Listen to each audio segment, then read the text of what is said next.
Have you ever checked your blood sugar after a meal and wondered, how did it get that high? Maybe you ate what seemed like a reasonable lunch. Nothing outrageous. Nothing that felt unhealthy. And yet an hour or two later, your energy crashed. You felt tired, foggy, maybe even a little frustrated. Because it seems like no matter how careful you are, your blood sugar still has a mind of its own. If that sounds familiar, you're certainly not alone. In fact, millions of adults over 60 experience the exact same thing every day. And here's what surprises many people. The answer may not be sitting on your plate. It may be happening after you finish eating. Most people spend years focusing on food. They count carbohydrates, avoid sugar, read labels, try different diets. And while food absolutely matters, there's another piece of the puzzle that often gets ignored. A simple habit that takes only a few minutes. A habit researchers have studied repeatedly.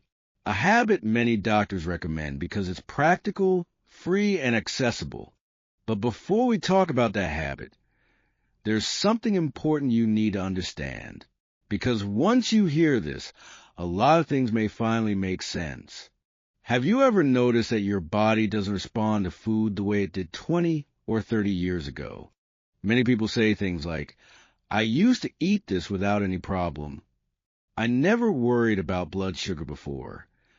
I haven't changed much, but my numbers have. Does that sound familiar? Most people assume they're doing something wrong. They blame themselves. They think they've lost discipline. Or they assume aging automatically means declining health. But that's not the whole story. As we get older, several natural changes begin taking place. Muscle mass gradually decreases. Physical activity often declines. The body's ability to respond efficiently to insulin may change. Put simply, the same meal can affect your body differently at 70 than it did at 40.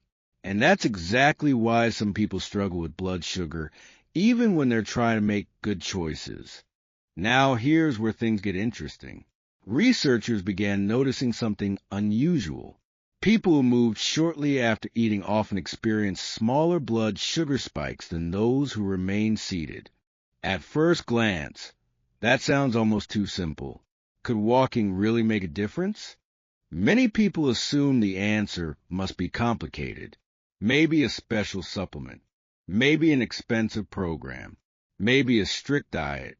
Yet study after study pointed toward the same simple idea. Movement matters, especially after meals. But that's only part of the story. The timing may be even more important. Let's imagine two people eat the exact same lunch, the same sandwich, the same side dish, the same drink. One person finishes eating and sits in front of the television. The other person takes a gentle walk for 10 to 15 minutes. Not fast, not exhausting, just moving. An hour later, their bodies may be handling that meal very differently. Why? Because your muscles play a major role in managing glucose. Think of muscles as storage units. When they're active, they pull glucose from the bloodstream and use it for energy. The more those muscles move, the more they help your body process the fuel you've just consumed. In simple terms, walking gives your body somewhere to send that extra glucose. And that's incredibly important. Have you ever felt sleepy after lunch? Not just relaxed. Sleepy, like your body suddenly wants a nap. Many people over 60 recognize that feeling immediately. You finish eating. You sit down. And suddenly your eyelids feel heavy. Your motivation disappears. Your energy fades. For years, many people assumed this was simply part of getting older, but often there's more happening beneath the surface. Your body is working hard to process the meal, and large glucose swings may contribute to those energy ups and downs. Now, walking doesn't eliminate every blood sugar spike, but it may help soften the impact. And that's why so many researchers continue studying it. Here's another interesting observation. The benefits don't necessarily require intense exercise. This surprises many people because we've been taught that exercise must be difficult to be effective. No pain, no gain. Push harder. Work longer. But for blood sugar management, especially after meals, gentle movement can be remarkably helpful. That's good news, because not everyone can jog. Not everyone can cycle.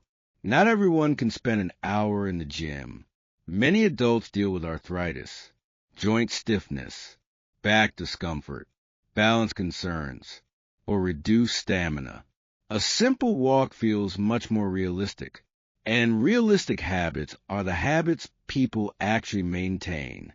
Think about it. What's easier to do every day?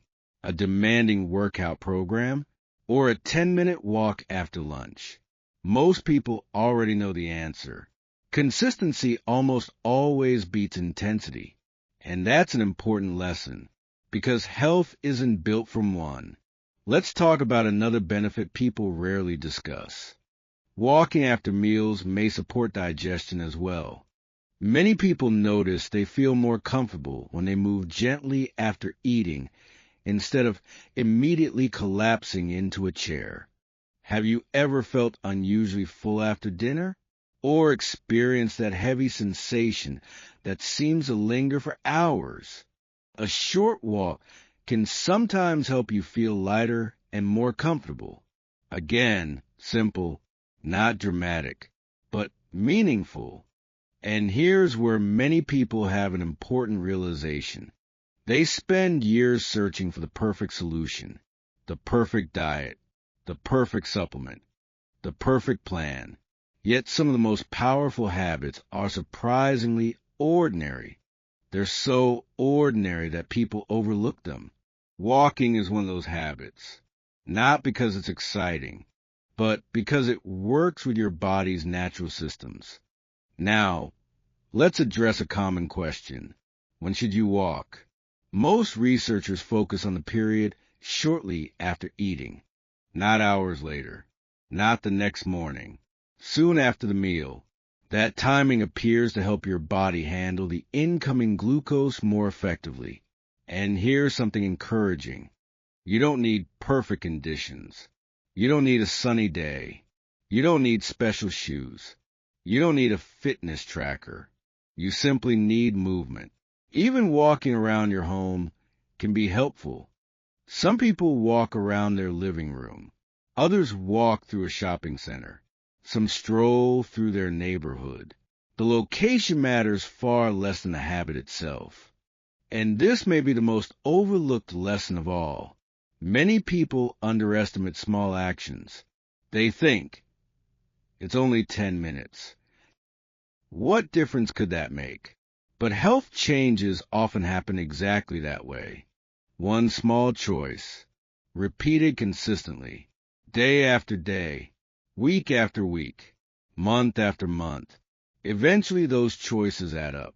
That's how lasting habits work, not through dramatic effort, but through repetition. Now, let's make this practical. If you'd like to try this strategy, here are 5 simple guidelines. First, start where you are. If 10 minutes feels difficult, begin with 5. Second, focus on consistency. A short walk most days is better than a long walk once a week. Third, keep the pace comfortable. You should still be able to hold a conversation. Fourth, pay attention to your body's response. Notice your energy. Notice how you feel after meals. Notice whether you experience fewer crashes. And fifth, discuss any major changes with your healthcare provider, especially if you're taking medications that affect blood sugar. Now, here's the part one hope you remember. Many people spend years believing they're failing. They think they're lazy, undisciplined, or somehow responsible for every change happening in their bodies. But often they're fighting challenges they were never taught to understand. Aging changes the way the body works. That's reality. But understanding those changes gives you power. Because once you understand them, you can adapt. And adaptation is where progress begins. You don't need perfection. You don't need extreme measures. You don't need to transform your entire life overnight. Sometimes the most meaningful improvement starts with a simple decision. Finish your meal, stand up, and take a walk.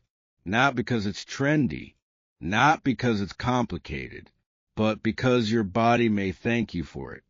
And if there's one message from today's video, it's this. After 60, one of the most powerful things you can do for your blood sugar may happen after the meal, not during it. A simple 10-minute walk may be one of the easiest habits to start today. And sometimes the simplest habits become the ones that change everything. Before you go, tell us in the comments, do you usually walk after meals, or are you someone who heads straight for couch? I'd love to hear your experience.